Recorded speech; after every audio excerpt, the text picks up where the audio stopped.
mestrado do engenheiro Leonardo Pacheco.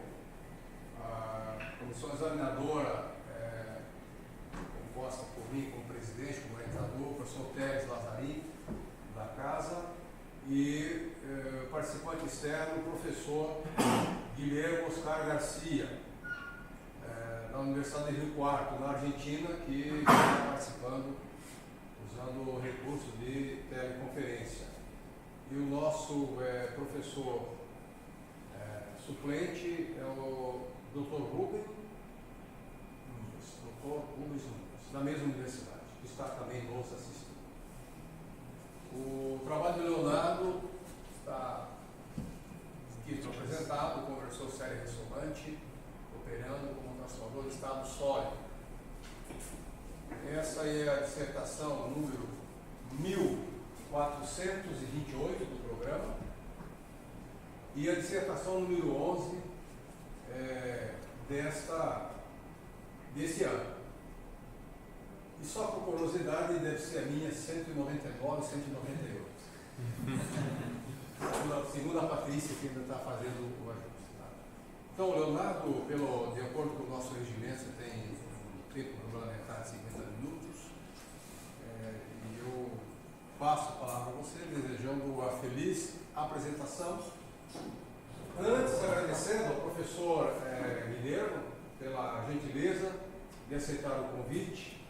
E agradecendo ao Dr. Rubens Nunes pela gentileza de aceitar o convite, e ao professor Teles da casa pela gentileza de acertar esta semana 3 convites. Professor Guilherme, podemos começar? Podemos iniciar? Obrigado. Sua apresentação, Leonardo. Obrigado, professor. Bom dia a todos, me chamo Leonardo. Eu gostaria de agradecer a presença de vocês que vieram me prestigiar, também ao professor Teles pela presença aqui, professor, e ao professor Guilherme e ao professor Rubens. E como o professor falou, o título da minha dissertação é Conversor Série Ressonante operando como transformador de estado sólido. O trabalho foi realizado no IBEP e eu sou aluno de mestrado da UFS. Bom, aqui está um sumário da minha apresentação, que vai seguir mais ou menos a estrutura da dissertação que foi entregue ao professor e à banca também. Começando com uma introdução, falando um pouco sobre conversor de série ressonante, transformador de estado sólido, depois o projeto do conversor, dimensionamento do mesmo, resultados experimentais e, por fim, conclusões e trabalhos futuros. Bom, a motivação primeiro a gente fez um estudo da rede elétrica. Por mais de 100 anos, aproximadamente, de acordo com o autor Wang, essa é a estrutura de distribuição, geração, transmissão e distribuição de energia elétrica que nós temos. E essa estrutura costuma ser unidirecional, ou seja, sempre da geração para as cargas, quase nunca das cargas para a geração. E o foco é estudar um pouco sobre os transformadores de distribuição. Então, esse é o foco, não os transformadores elevadores ou abaixadores, e sim o que a gente encontra nos postes nas ruas. Outra motivação também é o estudo da matriz energética do Brasil. A gente pode ver através dos estudos da matriz energética que a energia eólica teve um crescimento de um ano de 5,4% para 6,8% em apenas um ano. Né? A solar, em termos de geração distribuída, teve a sua carga instalada de 56 megawatts para 174, então foi um aumento de em torno de 300%. Então a gente pode perceber que do último ano houve um desenvolvimento das energias renováveis. Mas o que isso tem a ver com os transformadores? É que hoje existe uma certa dificuldade de conciliar a energia que é gerada através das hidrelétricas e a energia que é gerada através da geração distribuída. Então o objetivo do trabalho foi desenvolver uma solução, no caso um conversor, que possa substituir o transformador convencional, que ele possa ter todas as funcionalidades de um transformador convencional e algumas outras vantagens. E para fazer isso foi feita primeiro a pesquisa bibliográfica, depois o projeto de dimensionamento e simulação do conversor, que foi feito, depois a construção de um protótipo para validar as formas de onda e a sua operação, e por fim a contribuição com a comunidade científica através da escrita de artigos e dissertação. E as especificações iniciais do projeto foi uma potência de 2 kW, a tensão de entrada e saída foi a mesma tensão, 220, então não houve uma relação de transformação dos transformadores, e a frequência de ressonância de 40 kHz. Falando um pouco sobre o conversor série ressonante, em 1970 o autor Francis Schwartz ele lançou um artigo onde ele usa um conversor série ressonante meia ponte com 10 kHz e ele consegue obter 0,4 kW por quilograma de densidade de potência. Em 1978 o mesmo autor agora publica um artigo sobre o conversor série ressonante de ponte completa, onde ele aumenta a frequência de ressonância para 50 kHz e ele consegue 95% de eficiência, mesmo com a relação de transformação, com um transformador. As principais características do conversor série ressonante é que os elementos passivos presentes nele têm volume e peso reduzido devido à alta frequência. Ele também possui isolação galvânica e, dependendo da sua topologia, claro, ele tem a possibilidade de fluxo de potência bidirecional, então, a depender dos interruptores empregados e da estratégia de comutação, ele pode ter um fluxo bidirecional, pode processar cargas reativas. Eles têm perdas reduzidas devido à comutação suave, isso vou explicar mais um pouco à frente. E a característica dele é usar um par LC para gerar ressonância. Então, aqui tem um circuito simplificado, onde tem uma tensão de entrada, o par LC com um indutor e um capacitor em série. E a frequência de ressonância é definida por aquela equação. Então, depende apenas do indutor e do capacitor. Então, por aquela equação, a gente pode ver que se a frequência de ressonância for muito elevada, os elementos L e C podem ser reduzidos e com isso reduz também o peso e o volume. E a frequência de comutação é o quão rápido essa polaridade de tensão vai ser alternada para ser aplicada nesse par LC. Bom, ele pode ser classificado quanto à sua estrutura, meia ponte ou ponte completa, como o autor Schwartz publicou. De acordo com a sua operação, ele pode operar acima da frequência de ressonância, né, a sua frequência de comutação, abaixo da frequência de ressonância ou igual à frequência de ressonância, sendo que existe um desafio para trabalhar na frequência de ressonância, porque deve haver um algoritmo de sincronização por conta que com o passar do tempo os elementos mudam suas propriedades e muda também a frequência de ressonância. E ele também pode ser classificado quanto à sua indutância magnetizante. Se for uma indutância magnetizante muito grande, ela pode ser desconsiderada, porque a corrente que passa por ele é muito pouco. E se essa indutância magnetizante for considerável, então ele é chamado LLC ressonante. Bom, para explicar um pouco da operação, eu escolhi a operação na frequência de ressonância, que é a operação mais simples de ser entendida. Então, a primeira etapa é comutar os elementos S2 e S3, de forma que a corrente circula por esse ramo aqui e aplica uma tensão positiva no ramo LC. Com isso, ela polariza os diodos e a gente tem uma corrente que está entrando na carga, ou seja, temos a tensão positiva aqui e uma tensão positiva ali. Nesse momento, por conta do efeito da ressonância, a corrente tem a forma senoidal positiva. Ela cresce de forma senoidal, alcança um pico e depois cai também de forma senoidal até alcançar um valor zero.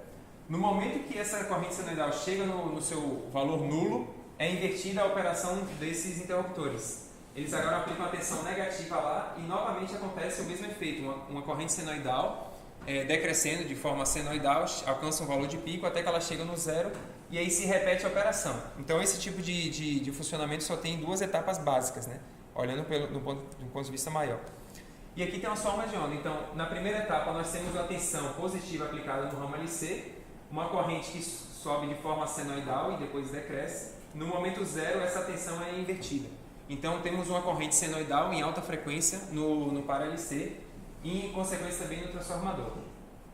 E analisando o plano fasorial e as etapas de operação do conversor série ressonante, a gente consegue chegar àquele ganho estático, onde μ0 é a razão entre a frequência de comutação e a frequência de ressonância. Então, quanto mais próximo de 1, maior o ganho do conversor série ressonante vai ser. A gente pode notar que se a gente diminui um pouco a frequência de comutação, o ganho passa a cair, a depender da carga que é aplicada nele.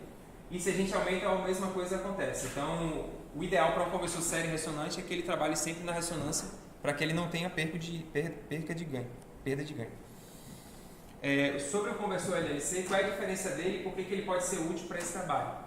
A indutância magnetizante dele agora é considerável. Antes, um transformador, você pode considerar uma indutância magnetizante tão grande quanto o infinito, uma suposição, então não há corrente. Já no LLC isso não é verdade, existe um valor e, de acordo com a literatura, recomenda-se, através de pesquisas e etapas de operação, que esse valor da magnetizante seja de 3 a 8 vezes maior que a de ressonância. Então, nós escolhemos para o nosso projeto que fosse um valor 0,2, um valor intermediário, logo a magnetizante é 5 vezes maior que a indutância ressonante. E fazendo a mesma análise para o conversor LLC, a gente tem agora esse ganho, onde Q é um fator de qualidade que depende da carga. Então, a depender da carga, nós temos um ganho maior que 1 para a frequência de comutação menor que a frequência de operação, de ressonância. Então, a gente já tem uma possibilidade de dar um ganho maior do que 1. Bom, um pouco sobre o transformador de estado sólido. Em 1968, William McMurray ele registrou uma patente nos Estados Unidos de um transformador onde ele tinha uma alta frequência nos seus enrolamentos, uma tensão de alta frequência. Estudando um pouco os transformadores, o núcleo magnético, as suas propriedades magnéticas, a gente sabe que o seu volume, o seu peso, ele é inversamente proporcional à frequência. Então, quanto maior a frequência aplicada no transformador, menor ele vai ter o seu volume magnético. Então, em 1971, o mesmo autor ele publicou um artigo falando sobre o uso de tiristores e sua capacidade de rápida recuperação. Ele publicou um transformador com 10 kHz. Em 1978, então, foi feito o estudo do SST em locomotivas, SST do inglês Solid State Transformer. E essa aplicação é a mais ideal, porque como temos um componente que tem um menor peso e volume, nas locomotivas, se você tem menos peso, você pode ter mais autonomia, pode carregar mais passageiros. Em 1999, dentre vários artigos, um que me chamou a atenção foi do autor Kami, onde ele começa a usar. Ele fala da aplicação do SST na rede de distribuição, que é a nossa aplicação. Bom, as principais características, assim como o série ressonante, ele tem volume e peso reduzido. Com isso, ele aumenta a sua densidade de potência. A depender das suas topologias, são diversas topologias de transformador de estado sólido, ele pode ter controlabilidade e também atenuação de harmônicas. Ele pode ter dois tipos de ajuste de tensão. O ajuste grosso, que é a relação entre relação de transformação do transformador, e o ajuste fino, que é a mudança de frequência da comutação, no caso de você usar um LLC ou algum outro tipo de estrutura que permita isso. E também tem aplicação de inteligência, ou seja, ele pode conter um curto-circuito, uma sobrecorrente, e também conter surtos de tensão, e proteger a rede e o que vem à frente dele. Entretanto, ele tem uma alta complexidade por conta do acionamento dos elementos semicondutores e também a baixa robustez, porque se você tem elementos semicondutores, são mais suscetíveis a queimar, a dar problemas, né?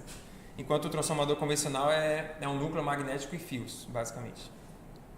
E ele pode ser classificado quanto ao estágio de isolação e a presença de barramento, onde eu vou dar um pouco de foco na presença do barramento, que ele pode ser estágio simples, onde ele faz a conversão diretamente CA-CA, não tem barramento contínuo, ou ele pode ser de dois estágios com barramento contínuo ou na baixa tensão ou na alta tensão. Ou ele pode ser de três estágios, pode haver uma retificação, um barramento de alta tensão contínuo, um conversor CC-CC, um barramento de baixa tensão contínuo e finalmente um inversor para tensão alternada. Bom, o projeto do conversor começou inicialmente com essa estrutura, onde a gente tem aqui um retificador, conversor série ressonante e um push-pull na saída. O problema dessa estrutura é que ela é unidirecional devido à presença dos diodos, não é permitida a corrente circular no sentido contrário. Ela não tem regulação de tensão porque a princípio foi definido um conversor série ressonante, onde não tem a indutância magnetizante. E para explicar melhor, eu vou dividir esse circuito em três etapas. A primeira etapa é a ponte completa de diodos, então a gente tem aqui a forma de onda de como ele é. Um grande problema que tem isso aqui, nesse tipo de estrutura, é que tem uma carga residual, ou seja, o capacitor de saída ele nunca toca no zero de fato. Isso mais para frente poderia dar alguns problemas. E também ele é unidirecional, ou seja, esse tipo de estrutura é incapaz de processar uma carga indutiva. A corrente nunca vai ser passando negativa pelos diodos. Então, qual foi a solução que a gente achou? A gente fazer uma ponte completa ativa. Então, agora a gente atua com o SP1 e o SP4 junto e, complementarmente, o SP2 e o SP3 junto também. Então, agora a gente tem uma tensão retificada que toca no zero na origem, ele consegue descarregar os capacitores, ele impõe a tensão de entrada, né, nesse capacitor. Ela agora também é bidirecional, porque agora são interruptores bidirecionais em corrente. E isso. Agora o problema é que tem uma maior complexidade, tem que ter muito cuidado para não fechar SP1 e SP2, por exemplo, juntos, para não dar um curto na rede e ter problemas. O conversor série ressonante, o projeto dele foi feito CC-CC. Então, a parte principal dele é calcular o par LC e a frequência ressonante. Então aqui a gente tem as equações do capacitor, do indutor e da frequência. Essas equações foram tiradas da análise fasorial. Isso está mais explicado na dissertação, mas agora, por conta do tempo, a gente não consegue explicar melhor. Mas a gente pode ver que eles dependem da corrente de saída, ou seja, da potência que você está especificando, e ele depende da frequência de ressonância. Uma vez que você calcula o C e o L, você vai obter e vai construir esses elementos. Nem sempre vai ser o valor exato, por conta dos valores comerciais. E uma vez que você tem esses elementos montados, você calcula a frequência ressonante e vê se foi próximo ao projetado. E aqui temos as formas de onda. Então, a gente consegue ver que ele é em alta frequência. Essa tensão nos interruptores, ela é em alta frequência. Porém, como a tensão de entrada não é uma CC contínua, e sim uma pulsada, uma senoide da rede pulsada, então nós temos essa envoltória em baixa frequência, entretanto a tensão que está sendo aplicada é em alta frequência. E aqui a gente consegue ver, olhando do ponto de vista da frequência da ressonância, que ele é uma tensão do ponto máximo, eu peguei esse ponto aqui, e o contrário é também complementar. Né? E aqui temos que o acionamento dela, então quando há tensão não há corrente, e quando tem circulando corrente nele, ele está ativado, logo não tem tensão. Isso considerando tudo ideal. E uma coisa importante é a aplicação de tempo morto. Normalmente se pensa que tempo morto é apenas para proteger os interruptores de comutarem e fechar um curto. Mas a aplicação de tempo morto aqui também ela auxilia na comutação suave.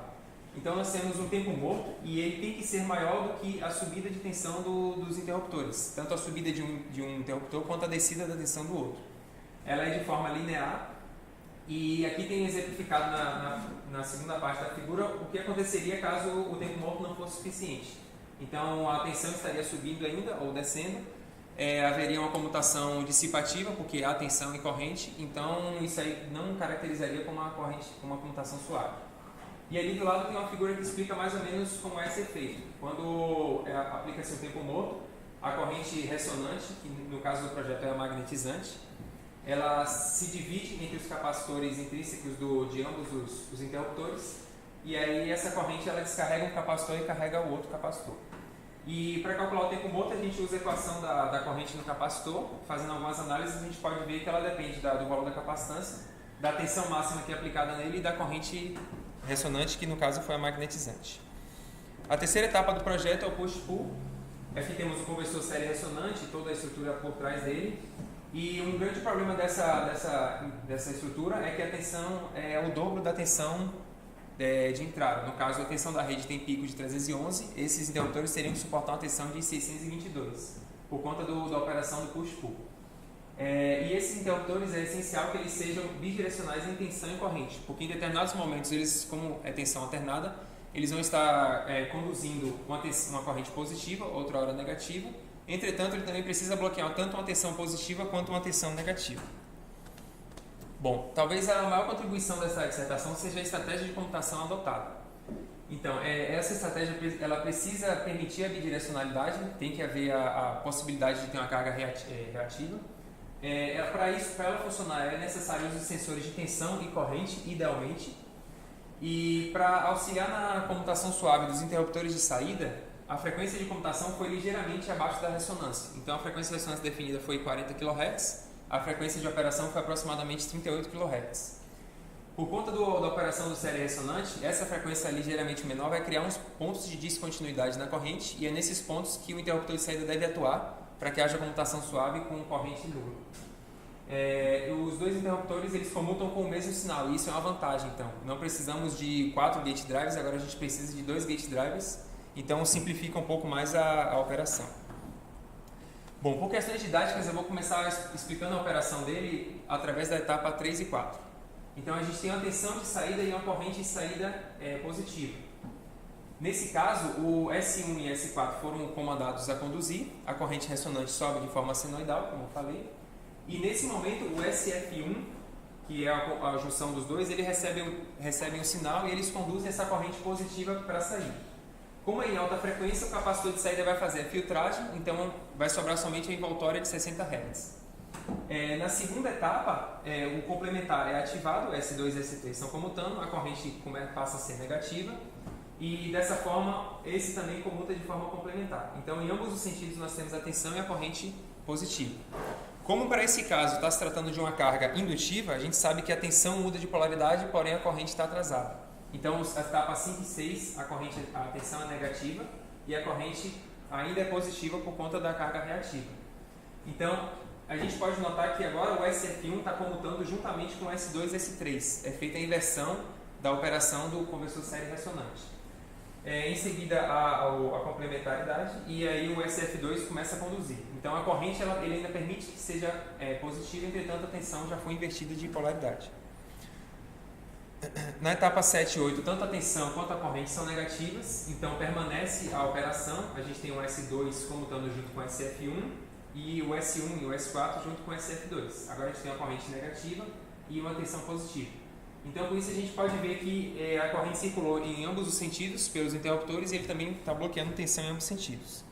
E por fim, etapa 1 e 2, que era a etapa inicial, nós temos a tensão positiva e uma corrente negativa. No caso, a tensão que antes era negativa passou a ser positiva, entretanto, a corrente, como está atrasada, ainda permanece negativa. Então, o S1 agora novamente é mudada a sua operação, ele volta a operar juntamente com o SF1. Então, quando a tensão for positiva, o S1 e o S4 operam junto com o SF1. Quando a tensão for negativa, S2 e S3 operam junto com o SF1 e o complementamente, os outros interruptores. Então, aqui tem uma ilustração através de portas lógicas. Então, a gente pode ver que quando a ressonância, eu considerei S1 e S4 como positiva. Então, quando a ressonância é positiva e a rede também é positiva, ele aciona o S1 e S4. Então, a gente consegue ver que a mudança de operação não é no push-pull, e sim na ponte do conversor série ressonante. E aí, o resultado de simulação é que a gente tem uma tensão que é positiva e tem uma corrente que ela com uma tensão alternada, e também uma corrente alternada, só que defasada da rede. Então, isso permite com que haja a bidirecionalidade do conversor. A estratégia de comutação do push-pull, ela se limita apenas em bloquear ele no momento que a corrente for zero. Então, o que acontece quando não há esse controle? Pode haver um bloqueio antes, então a gente tem uma corrente e bloqueia ela antes, e isso causa uma comutação dissipativa. Ou se o comando for demorar demais, essa corrente passa a ser negativa, porque os interruptores são bidirecionais, e aí a comutação novamente dissipativa. Então, o que foi feito para fazer isso? Foram pensados na implementação de sensores de corrente para que possa fazer a comutação no momento exato que a corrente é zero. Então, se a corrente de saída é positiva, ela vai ter esse formato positivo. No momento que a corrente passa a ser zero ou menor que zero, ele manda bloquear. E aí tem uma ilustração também de portas lógicas usando flip-flop. E o comando deles é feito juntamente com o comando da ponte do série ressonante. Entretanto, isso é um desafio que não foi vencido, porque os sensores, apesar de funcionar em alta frequência, como não estamos tratando de valor médio, sim de valores instantâneos, era necessária a frequência de amostragem muito alta para detectar esse ponto zero. Então, o DSP não foi capaz de fazer essa amostragem alta e tomar a decisão no momento certo. Então, foi observado o momento onde a corrente bloqueava e foi feito o sinal para bloquear naquele exato momento. Bom, a regulação de tensão varia na frequência de comutação. Então, eu trouxe alguns resultados de simulação que mostram que a tensão vermelha é a tensão da rede, a tensão azul é de saída. E a corrente está só ilustrada aqui para mostrar que houve a bidirecionalidade e ainda assim a regulação de tensão. Então, à medida que a gente vai reduzindo a frequência de comutação, a gente tem um aumento da tensão de saída. Então, quanto menor essa frequência de comutação, maior vai ser a tensão de saída. Isso caracteriza o LLC. E aqui tem a relação entre a comutação e a ressonância. À medida que a gente vai descendo, a tensão de saída, o valor em RMS, começa a aumentar, a gente tem um ganho. Entretanto, ela começa a ter uma deformação por conta desse ganho, e aí deve-se observar para ficar sempre dentro da norma, de acordo com a ANEEL, o PROGIST, a norma se mantém a menos de 5% de THD de tensão. Bom, os filtros, considerando que os elementos semicondutores ideais, que não há perdas, que a relação de transformação é de 1 para 1 e que o série ressonante está operando tão próximo da ressonância que o ganho dele é próximo de 1, a gente tem essa estrutura de filtro. Aí foi feita a função de transferência, todo o cálculo para estipular os valores de cada elemento. E aí eu chamo a atenção um pouco para os valores de capacitor, a importância deles. Quando a gente aumenta muito o valor de capacitância, a forma de tensão ela tende a ficar mais próxima da ideal. Entretanto, a corrente de entrada ela tem uma distorção muito grande e ela fica defasada da corrente de entrada, da ideal. E aí, para resolver esse problema aqui, você pode reduzir os valores das capacitâncias, aí você não tem mais uma defasagem tão grande, entretanto, ela não consegue filtrar bem a tensão de saída, e aí aumenta a THD e causa problemas fora da norma. Então, fazendo todas essas análises, essa foi a topologia completa. A gente tem um retificador de entrada ativo, bidirecional, com seus filtros, respectivos filtros, um ramo de amortecimento para diminuir a ressonância do próprio filtro, um conversor LLC ressonante e um push-pull na saída. Então temos a forma VCC, que vai ser uma senoide pulsada com frequência de 120 Hz, a corrente ressonante em aproximadamente 40 kHz, a tensão aplicada no transformador é uma tensão em alta frequência com envoltória em baixa frequência, então caracteriza como um transformador de estado sólido. E por fim a gente vai ter uma tensão de saída em baixa frequência que deve estar em fase com a tensão de entrada. Bom, através das formas de onda dos interruptores, de cada etapa, né, foi definido então os valores de esforços. Para a primeira etapa, como a frequência de operação é em 60 Hz, foi escolhido IGBT por serem mais robustos. Foi utilizado um módulo da ON Semiconductor. E aqui temos os valores dos esforços que ele tem que suportar e da sua tensão também. Na etapa 2 foi escolhido o MOSFET da tecnologia CMOS, da Infineon, uma tecnologia exclusiva deles. Ele tem poucas perdas, é bem rápido, e aqui também estão descritas os seus esforços. E por fim, na saída foi feito o uso de MOSFETs da tecnologia de carboneto de silício, da CRI, e a gente pode ver ali a característica da tensão, que é o dobro da tensão nominal. Então a gente pode ver que esse trabalho trabalhou com três tipos de semicondutores. O dimensionamento do capacitor ressonante, eu chamo um pouco a atenção dele porque ele tem tanta frequência, tanto a tensão quanto a sua corrente em alta frequência. Então é necessário no datasheet do capacitor analisar as curvas de VRMS e corrente RMS por frequência. Como a frequência de operação é 40 kHz, a gente acha que esse capacitor, que eu escolhi, ele suporta 300 volts RMS. Como a tensão que eu calculei era de 170, esse capacitor foi o suficiente. E foram colocados 3 capacitores em série para dividir os esforços de corrente. Então, se um só aguenta 8, então no caso 3 em paralelo certamente suportaram os 10 amperes RMS do projeto. Por fim, o indutor ressonante ficou como 64 micro, o capacitor ressonante, o valor comercial dele deu 247 e a magnetizante aproximadamente 5 vezes maior do que a ressonante deu 306. Os elementos passivos foram calculados de forma que houvesse a maior atenuação das harmônicas e que não houvesse muitas interferências. E também o cálculo térmico a gente fez através das perdas por condução e outras perdas 0,159 watts graus por watt. E por fim o obtido mesmo do projeto foi de 0,143. Bom, aqui os resultados experimentais. Esse foi o protótipo construído, que tem essas dimensões. A gente pode ver que a maior parte da dimensão, o volume dele, é nos elementos de dissipação de energia, tanto os ventiladores quanto o dissipador. E ali a placa de condicionamento de sinais, o DSP usado foi um F28379D. Então, a primeira parte dos resultados experimentais é o sensoriamento. Então, a gente tem uma tensão de rede, a gente tem uma tensão do sensor, e a placa de condicionamento faz o ajuste para que essa tensão se mantenha dentro de uma faixa aceitável do controlador, que é entre 0 e 3 volts. Então ela ficou bem em fase e funcionou bem legal. Uma comparação entre a ponte passiva e a ponte ativa. Quando não há nenhum sinal quando a ponte é através de diodos, a gente tem aquela carga residual que eu comentei mais cedo, ela não passa pelo zero perfeitamente. Quando a gente aplica os sinais no comando, então a gente tem uma tensão retificada, de forma onde ela passa pelo zero e que tem a condução bidirecional. Eu chamo um pouco a atenção essa forma de onda da rede, né? Então dá para ver que ela está um pouco distorcida. Bom, em seguida foi utilizada então a tensão nominal, então a gente pode ver a tensão retificada, ela é 120 Hz pulsada, temos a tensão da rede que acompanha e aqui a tensão em cima de cada semicondutor. E ali na passagem pelo zero há um pouco de perturbações devido a alguns efeitos que eu vou mostrar um pouco mais à frente. Bom, o conversor série ressonante se apresentou como esperado. Ele tem aqui a tensão em alta frequência nos seus interruptores. Entretanto, ela tem a envoltória senoidal. Aqui temos também a corrente ressonante. E esses pontos aqui são os pontos de descontinuidade por conta da frequência de comutação ser um pouco abaixo da frequência de ressonância. Esses são os pontos que auxiliaram na comutação suave na terceira etapa. Aqui é do ponto de vista da rede e da frequência de ressonância. O transformador, aqui é a tensão aplicada nele, então a gente pode ver que ele tem também envoltória senoidal em 60 Hz, entretanto ele é em alta frequência.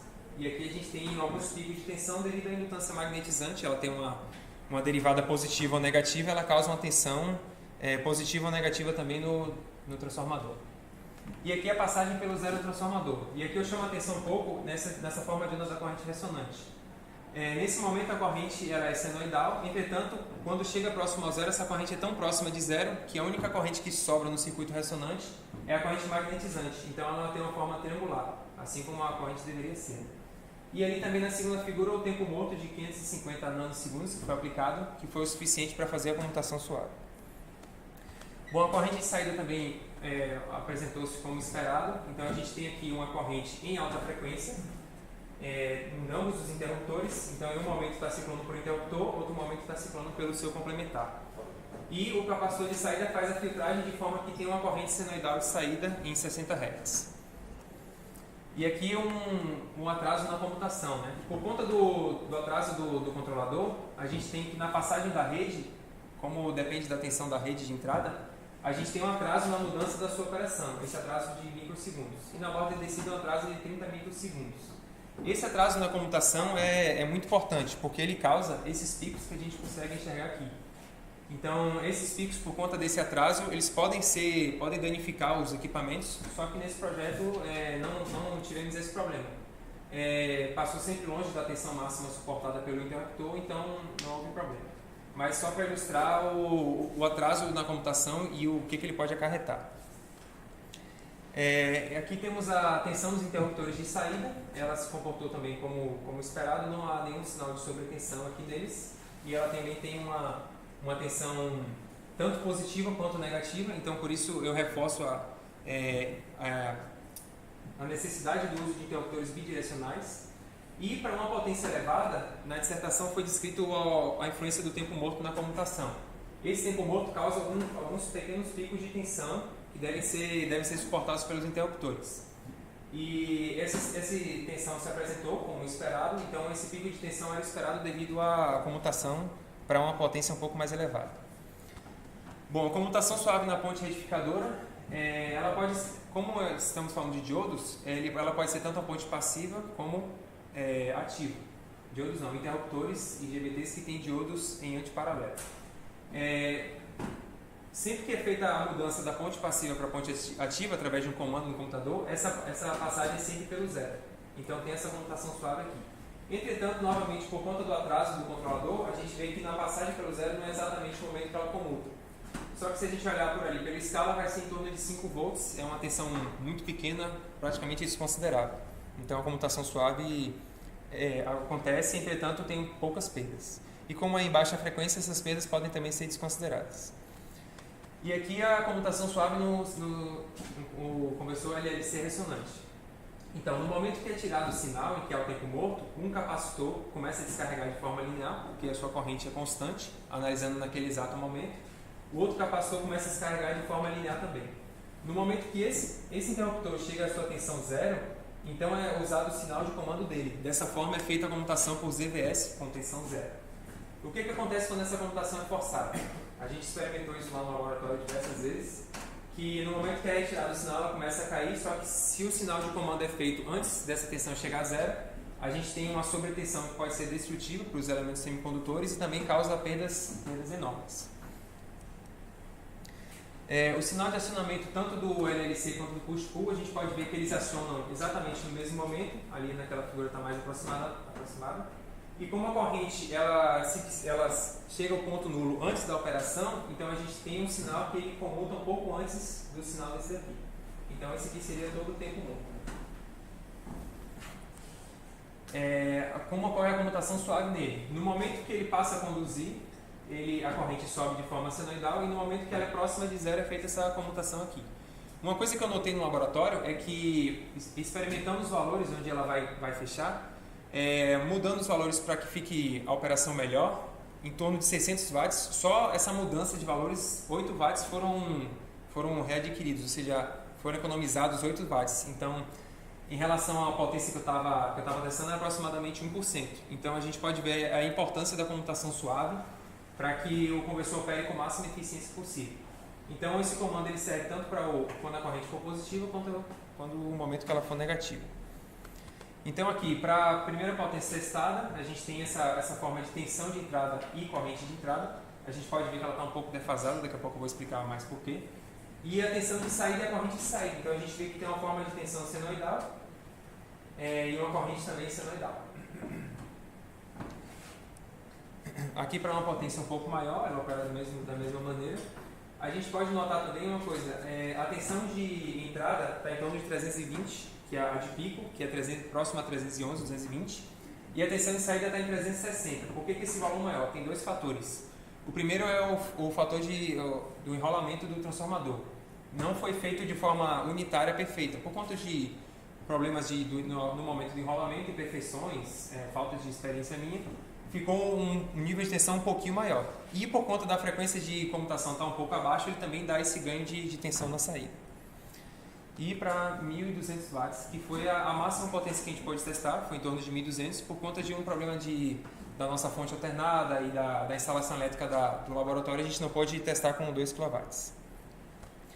Então aqui na passagem pelo zero a gente consegue ver que a corrente de entrada ela tem um pouco de atraso com a tensão e a tensão de saída. Tensão de entrada e saída. Isso a gente pode ver que a corrente que circula pelo filtro ela é defasada, porque é uma corrente capacitiva.